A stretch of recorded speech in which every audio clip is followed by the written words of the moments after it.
السلام علیکم dear students of class matric. میں آپ کا اسد سلیمان آپ کی اسلامیات کی پڑھاؤں گا. یہ آپ کی اسلامیات کی بک ہے جو آپ کے سندھ ٹیکسٹ بک بورڈ ہے. یہ آپ کا بورڈ کا سلیبس ہے.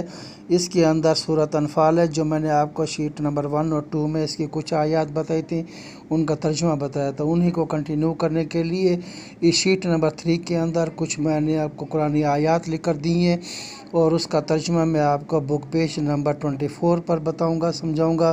آپ اپنی بک کا پیج نمبر 24 اوپن کریں. ڈیئر اسٹوڈنٹس، یہ آپ کی بک کا پیج نمبر 24 ہے اور نیچے ان کی قرآنی آیات ہیں اور ان کا ترجمہ ویسے بورڈ کی ایگزام میں آتا ہے. یہیں سے ترجمہ یاد کرنا ہے، اقتباس والا نہیں کرنا ہے. اس کا لیف اور بے جز ہے. یہ وہ قرآنی آیات ہے جب ابو جہل اپنے لشکر کو لے کر مکہ سے روانہ ہو گیا تھا تو خانہ کعبہ کا غلاف پکڑ کر کہہ رہے کہ اللہ اگر ہم جھوٹے ہیں، اللہ کو پکار رہا تھا تو ہمیں عذاب دیں، نہیں تو مسلمانوں کو نیست و نابود کر دیں. تو حقیقت ہے تو مسلمان تو پکے سچے اور حق پر مومن ہیں، تو اللہ نے کامیابی مسلمانوں کو دی تھی، تو ان کو عذاب کیوں نہیں دیا تھا؟ وہی اللہ تعالیٰ نے جواب دیا ہے، وما کان اللہ، اللہ ایسا نہیں تھا، لیعذبہم، کہ ان کو عذاب دے، وانت فیہم، اے محمد آپ ان میں موجود تھے. یعنی کہ حضرت محمد صلی اللہ علیہ وسلم جب تک موجود ہیں اللہ اس قوم کو عذاب ہرگز نہیں دے گا. اور دوسرا فرمایا وما کان اللہ معذبہم وہم یستغفرون، دوسرا اس لیے بھی عذاب نہیں دیا کہ ان میں استغفار کرنے والے لوگ موجود تھے. یعنی کہ محمد صلی اللہ علیہ وسلم کے ہوتے ہوئے مسلمانوں کو، دوسرے لوگوں کو، کسی انسان کو عذاب نہیں آ سکتا، اور جو قوم استغفار کرتی ہے ان کو بھی عذاب نہیں ملے گا. دوسری آیات اس کے نیچے، ان الذین کفروا ینفقون اموالہم، بے شک وہ لوگ جو کافر ہیں خرچ کرتے ہیں اپنے مال کو، لیصدوا عن سبیل اللہ، تاکہ اللہ کے راستے سے ان کو روکیں، فسینفقونھا، پس وہ اور خرچ کریں گے، ثم تکون علیہم حسرۃ، تو ان کے دل کی حسرت باقی رہ جائے گی، ثم یغلبون، پھر وہ مغلوب ہو جائیں گے. یعنی کہ کافر لوگ مسلمانوں پر خرچ کرتے ہیں کہ کہیں اسلام چھوڑ کر واپس کفر میں آ جائیں، تو ان کا یہ خرچ کیا ہوا مال ان کے کام نہیں آئے گا، ان کی حسرت باقی رہ جائے گی، وہ مغلوب کے مغلوب ہی رہیں گے. اب اپنی بک کا پیج نمبر 28 اوپن کریں. یہ بک کا پیج نمبر 28 ہے. اس کے اندر صرف ایک آیت ہے لاسٹ میں، وقاتلوہم، اور لڑو ان سے، کافروں سے لڑو. مسلمانوں کا مومنوں کو حکم ہے، حتیٰ لا تکونا، یہاں تک نہ رہے فتنہ، کوئی فساد، لڑائی یا گناہ باقی نہ رہے، ویکون الدین، اور ہو جا دین، کلو، سارے کا سالہ، للہ، اللہ کے لیے. کافروں سے اس وقت تک لڑتے رہو جب تک کوئی ایک کافر باقی ہے، تاکہ اس وقت تک لڑیں جب تک پورا دین خالص اللہ کا نہ ہو جائے. یعنی کہ یہاں پر جہاد کا حکم ہے، مسلمانوں پر جہاد فرض ہے، تو جہاد کا حکم ہے تو لڑنا ہے کافروں سے، کافروں کو مارنا ہے تاکہ کافر مر جائیں اور پورا دین صرف اللہ کا ہو جائے. اب اپنی بک کا پیج نمبر 31 اوپن کریں. یہ پیج نمبر 31 ہے. 31 پر نیچے آپ کی 3 قرآنی آیات دی گئی ہیں اور وہ قرآنی آیات اور اس کا ترجمہ ہے، یا ایھا الذین آمنوا اذا لقیتم الذین، اے ایمان والو جب تمہارا آمنا سامنا ہو جائے، ملاقات ہو جائے کفار کے ساتھ، فئۃ، میدان جنگ میں، فثبتوا، ثابت قدم رہو، واذکروا اللہ کثیر، اللہ کا بہت زیادہ ذکر کرنا، لعلکم تفلحون، تاکہ تم فلاح پاؤ، کامیاب ہو جاؤ. کامیابی چاہتے ہو تو اللہ کا ذکر کرنا، ثابت قدم رہنا میدان جنگ کے اندر. بے جز ہے اس کی نیکسٹ آیت ہے، وَأَطِیعُوا اللَّهَ وَرَسُولَهُ، اللہ اور اس کے رسول کی تابعداری، فرما برداری کرو اور ان کا حکم مانو. وَلَا تَنَازَعُوا، اور نہ جھگڑو، اس لیے نہ جھگڑو، فَتَفْشَلُوا، کہ چلا جائے گا، کمزور پڑ جاؤ گے، وَتَذْهَبَ رِيحُكُمْ، اور تمہاری طاقت چلی جائے گی، وَاصْبِرُوا، صبر کرو، إِنَّ اللَّهَ مَعَ الصَّابِرِينَ، اللہ صبر کرنے والوں کے ساتھ ہے. جیم جز ہے، وَلَا تَكُونُوا كَالَّذِينَ خَرَجُوا مِن دِيَارِهِمْ، ان لوگوں جیسا نہ ہونا جو اپنے گھروں سے نکلتے ہیں. کس لیے، کیسے نکلتے ہیں؟ باطلاً، اتراتے ہوئے، ریا الناس، لوگوں پر اکڑ کرتے ہوئے، وَيَصُدُّونَ عَن سَبِيلِ اللَّهِ، تاکہ لوگوں کو اللہ کے راستے سے روکیں، وَاللَّهُ بِمَا يَعْمَلُونَ، اور اللہ تعالیٰ جانتا ہے، محیط، کافروں کو گھیرے میں لیا ہوا ہے. پیارے اسٹوڈنٹس، یہ تھیں آپ کی سورۃ انفال کی قرآنی آیات جو آپ کی شیٹ میں بھی لکھی ہوئی ہیں. میں نے بک میں سے سمجھا دیا ہے. اب آپ کو اپنی اس شیٹ کی طرف لے جاتا ہوں تاکہ وہیں سے یہ چیز سامنے رکھ کر بتاؤں کہ بھی اس طرح لکھنی ہے. اپنی شیٹ یہ سامنے رکھیں اور شیٹ نمبر 3 ہے اور سورۃ انفال ہے. اس کا پیج نمبر 24، 28 اور 31 ہے. ان کی آیات یہاں پر لکھی ہوئی ہیں اور پہلا لفظ لکھ دیا اور آخری لفظ لکھا ہے اور اس کو اردو میں ترجمہ لکھ دیا ہے. آپ کو ڈھونڈنا نہیں پڑے گا. یہیں شیٹ میں سے آپ قرآنی آیات پوری لکھیے گا، ڈوٹ ڈوٹ نہیں لکھیے گا. پیج نمبر دیا ہے، وہاں آپ بک میں سے پوری قرآنی آیات اتاریں گے اور پوری لکھیں گے.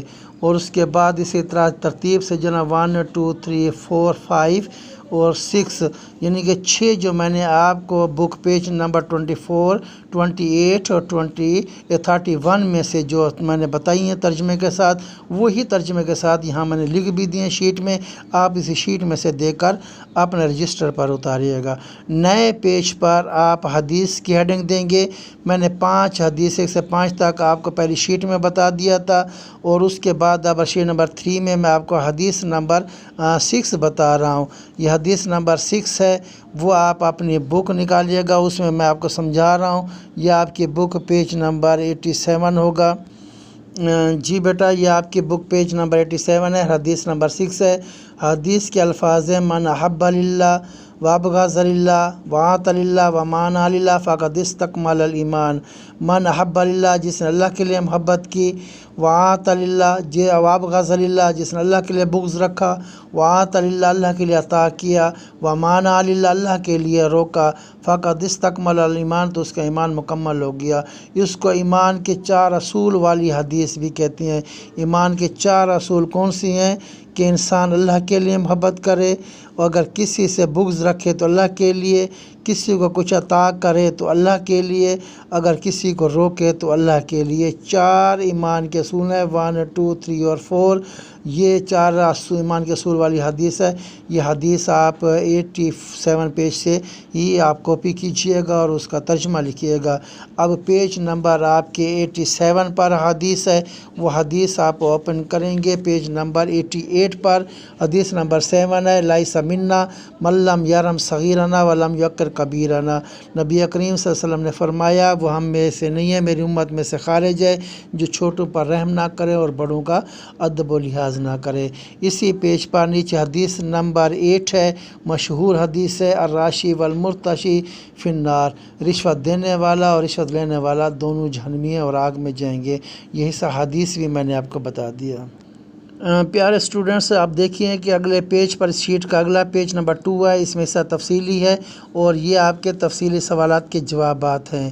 اور حصہ تفصیلی سوالات کے جوابات آپ کا جو چیپٹر نمبر 2 تھا، اللہ اور اس کے رسول کی محبت، یہ انہی میں سے جو ہے نا ایک تیسرا سوال رہ رہا تھا، وہ ہم نے لیا ہے. قرآن کریم کی کسی ایک آیت کے حوالے سے ختم نبوت کا مفہوم تفصیل سے بیان کریں. یہ آپ کے بک کے پیج نمبر 103 پر ہے. ختم نبوت 102 پر، اس کی 2 لینی ہے، باقی اس کا پیج نمبر 103 پر ہے. تو 103 سے جو ہے نا اس کا آنسر پورا آپ اتاریں گے تو لہٰذا یہ اس کا آنسر کمپلیٹ ہو جائے گا. تو یہ ختم نبوت کے بارے میں ہے. تو اللہ تعالیٰ نے قرآن مجید میں ارشاد فرمایا ہے: ما کان محمد ابا احد من رجالکم ولکن رسول اللہ و خاتم النبیین. کہ محمد تو مردوں میں سے کسی کے باپ نہیں، یہ اللہ کے آخری رسول اور آخری نبی ہیں. تو یعنی کہ اللہ تعالیٰ نے ختم نبوت کا اسی کے اندر اعلان فرما دیا. قرآن کے حوالے سے کوئی شک و شبہ میں نہ رہے کہ ان کے بعد کوئی نبی اور رسول نہیں ہوگا. یہ آخری نبی اور رسول ہیں. قیامت تک یہی نبی رہیں گے، یہی کلمہ رہے گا اور یہی قرآن اور یہی دین اسلام رہے گا. نبی کریم صلی اللہ علیہ وسلم نے خود ارشاد فرمایا: انا خاتم النبیین لا نبی بعدی. میں آخری نبی ہوں، میرے بعد کوئی نبی نہیں ہوگا. اب جو کوئی بھی اپنا دعویٰ کرے گا نبی ہونے کا، وہ جھوٹا اور کذاب ہوگا اور واجب القتل ہوگا. جن کو ہم قادیانی یا مرزائی کہتے ہیں، وہ نبی ہونے کا دعویٰ کرتے ہیں، وہ جھوٹے ہیں، کذاب ہیں، لائن ہیں۔ نبی پاک صلی اللہ علیہ وسلم کے پاس کوئی نبی نہیں آئے گا قیامت تک، یہی نبی رہیں گے زمین و آسمان کے قیامت تک، سب مخلوق کے، جن و انسان کے ساری مخلوقات کے یہ نبی ہیں۔ تو یہ آپ نے اس سوال کا جواب پیج نمبر 102 سے 103 پورا اتاریے گا، یہ جواب آپ کا کمپلیٹ ہو جائے گا۔ اور اس کے بعد اپنی شیٹ دیکھ کے سامنے رکھیں۔ ڈیئر اسٹوڈنٹس، اس کے اندر میں نے حصہ مختصر کیا، آپ نے نئے پیج پر ہیڈنگ دینی ہے۔ 2 سوال آپ کی بک میں سے ہیں، ان کے سوال بھی لکھ دیں، ان کے جواب بھی لکھ دیں۔ سورۃ انفال کے مطابق مومنوں کی کیا صفات بیان کی گئی ہیں، یعنی کہ سورۃ انفال میں جواب میں آپ لکھیں گے، ہیڈنگ دیں گے اللہ پر بھروسہ، اس کے بارے میں 3 لائنیں میں نے لکھ دی ہیں، آپ کو کہیں سے نہیں لکھنا ہے، اسی میں سے لکھنا ہے دیکھ کر کہ اللہ پر مومن کی نشانی یہ کہ بھروسہ کرتی ہیں، ہر کام اللہ سے ہونے کا یقین رکھتے ہیں۔ نمبر 2 ہیڈنگ ہے نماز قائم کرنا، مومن ہر حال میں نماز پڑھتا ہے، کسی صورت میں وہ نماز کو نہیں چھوڑتا۔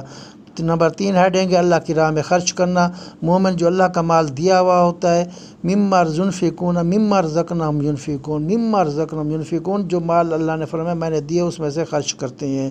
سوال نمبر 2 ہے 2 گروہوں سے کیا مراد ہے؟ اب 2 گروہوں کا ذکر بھی قرآن کے اندر سورۃ انفال میں موجود ہے۔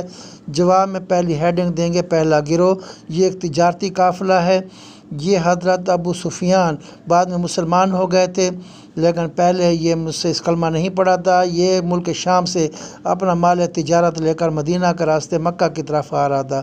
یہ پورا میں نے اس کے اندر لکھ دیے، یہ تقریباً 50,000 پاؤنڈ کی مالیت کا تھا، اور اس کے اندر 40-50 ہزار جو مالیت تھی، یہ بہت بڑے تاجر تھے یہ، اور بہت بڑے بڑے سرداروں کا مال تھا، اس کی حفاظت کے لیے 40 گارڈ بھی مقرر تھے۔ نمبر 2 گروہ ہے کہ انہوں نے جو ہے نا ابو سفیان کو پتہ چلا کہ مسلمان مجھے راستے میں روکیں گے، انہوں نے پیغام بھیج دیا مکہ والوں کے لیے ہماری حفاظت کے لیے کچھ لوگ بھیجیں۔ تو مکہ والے انتظار میں تھے کہ کسی بہانے سے ہم مدینہ پر حملہ کریں، ان کو موقع مل گیا تھا۔ ابو جہل نے ایک لشکر تیار کیا، 1300 لوگوں پر مسلح تھے، 1300 1300۔ تو راستے میں اطلاع ملی کہ ابو سفیان مدینہ سے مکہ پہنچ گئے ہیں، ملک شام سے مدینہ کے راستے ہوتے ہوئے۔ تو ان میں سے 300 کا لشکر جو خاندان پر تھا وہ واپس ہو گیا کہ اب جنگ لڑنے کی ضرورت نہیں ہے، ابو سفیان تو واپس آ گئے، لیکن 1000 کا لشکر نہیں مان رہا تھا، جو ابو جہل کی قیادت میں بدر کے مقام پر پہنچ گیا تھا۔ مسلمانوں کے ساتھ انہوں نے جنگ کی، اللہ تعالیٰ نے ان کو ناکامی دی، یہ جوابی میں نے لکھ دیا ہے۔ تو یہ 2 سوال میں نے مختصر والے دیے تھے، آپ کو جواب بھی لکھ دیے، آپ نے اتارنے ہیں۔ امید ہے یہ آپ نے کام سمجھ لیا ہوگا، آپ اپنے رجسٹر پر اس کو کاپی کیجئے اور لکھیے گا۔ اپنا خیال رکھیے گا، اللہ حافظ۔